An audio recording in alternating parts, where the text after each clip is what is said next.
Alors, ici, nous sommes entre les deux parties du CRF, filles et garçons. Hein. CRF, c'est là où on fait notre vie en dehors des cours et des soirs, concrètement, à part la radio, qui est dans un bâtiment dans le parc. Voilà, tout simplement. Et voilà, enfin, c'est un peu compliqué d'expliquer, mais voilà, c'est entre les deux parties du CRF. Et voilà, enfin, c'est un lieu... Ouais, c'est un lieu plein d'histoire pour moi parce que je me réveillais ici, je me couchais ici. Et voilà. Bonjour à tous, je suis ravie de vous retrouver dans ce lieu, la Fondation Hélène Poidat, Centre de rééducation fonctionnelle et IEM, qui a ouvert ses portes en 1919 grâce à sa fondatrice dont le centre porte son nom. Aujourd'hui, nous tournons donc tout simplement un reportage. Nous avons tourné une web-série récemment. Ce n'est pas la suite de la web-série. J'aimerais bien faire une suite. Il y aura sans doute une deuxième saison, mais pour l'instant, on se concentre sur le livre que je suis en train d'écrire au sujet de cette fondation et de mon passage plus précisément dans cette fondation Hélène Poidat. J'ai beaucoup d'émotions, tout simplement, j'ai beaucoup d'émotions.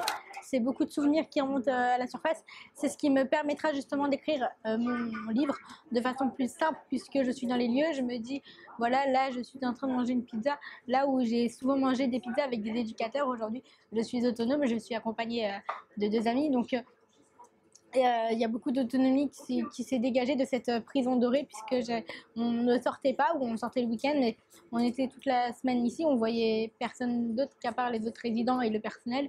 Du coup, forcément, ça me rappelle énormément de souvenirs et je me dis que c'était une prison dorée vers la liberté. J'ai quitté ce lieu en septembre 2009. Je suis plutôt contente d'être ici, mais il y a beaucoup de nostalgie. Je me dis, tiens, j'ai fait ça avec un tel ou un tel. Quand je dis un tel, je pense à Jonathan, à Bassidi, à tous ces jeunes gens avec qui j'ai partagé la vie quotidienne pendant un certain temps. Alors ici, non, je crois qu'on est tous partis. Je connais énormément du personnel avec qui je suis restée très proche. Mais voilà, j'ai des amis avec qui je suis en contact et que je vois encore. On a retrouvé une certaine autonomie, tous plus ou moins.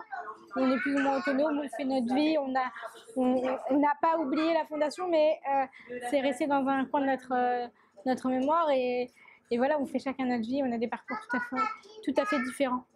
Alors, le matin, on se levait, on prenait une douche. Il y avait des aides-soignantes pour nous aider au début, avant de retrouver une autonomie complète ou partielle, ça dépendait.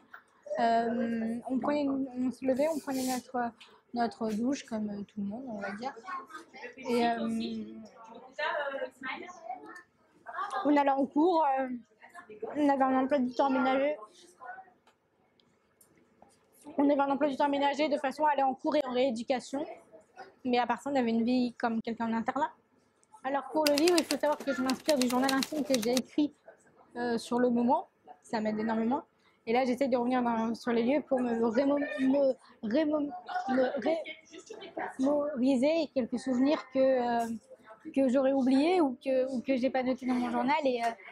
Et voilà, j'ai besoin d'être dans le lieu. Je me dis, tiens, j'ai fait ça. Et comme j'étais dans un état, pas second, mais très fatigué, très éprouvant, il y a beaucoup de choses que j'ai pas notées. Et mon journal intime était beaucoup plus laxiste, on va dire. C'était beaucoup moins régulier, mais mon écriture dans mon journal. Donc, j'ai des souvenirs qui reviennent que quand je suis là. Alors, je suis revenue récemment pour la web-série en février dernier. Mais sinon, ouais, ça faisait 5 ans. Enfin, 5 ans ouais. Moi, je l'ai trouvé très chaleureux, très familial. Mais après, les avis sont partagés.